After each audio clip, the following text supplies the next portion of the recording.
It's almost Valentine's Day, so really what better time of year to discuss the history of what people have called the world's oldest profession. So in Edinburgh in the Middle Ages, sex work was considered kind of a necessary evil as long as it was confined to a brothel. People didn't have too much of a problem with it, but that started to change in around the 16th century. Because firstly, by this time, Edinburgh had a bit of a growing reputation for its houses of ill repute, as they were termed back in those days. But alongside that growing reputation were growing rates of syphilis. And so people's attitudes started to harden towards it, at least socially, if not legally. And this is where you see people started to push back against sex work in a meaningful way.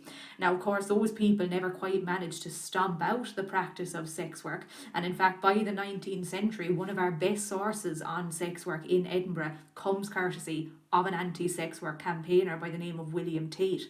William Tate put together a very, very comprehensive survey of pretty much every sex worker who was working in Edinburgh at that time. And in fact, his survey was so detailed that he had to doctor the results before he published it for fear of people using it as a directory. Now, according to Tate, in Edinburgh, sex work was a £200,000 a year industry, which in today's money would be equivalent to about £8 million. So that's a lot of money.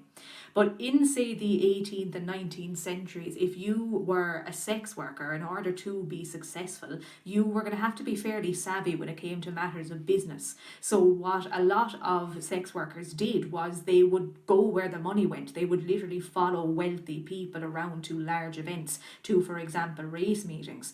But at these large events, you were still going to face competition from the other people trying to get clients there. So how did you make yourself stand out? Through the power of advertising, of course. The more things change, the more they stay the same, as people say. Back in those days, the equivalent of a tabloid newspaper was called a broadside. And in the early 1800s, there was a list of sporting ladies published in one of these broadsides around the time of the Kelso races. Among these ladies was Bernie Burt from Prestonpans, who had quick and nimble hands. And of course, Miss MacDonald from Dublin City, who was both tall and very pretty. It's a bit like having your own personal theme song in a way.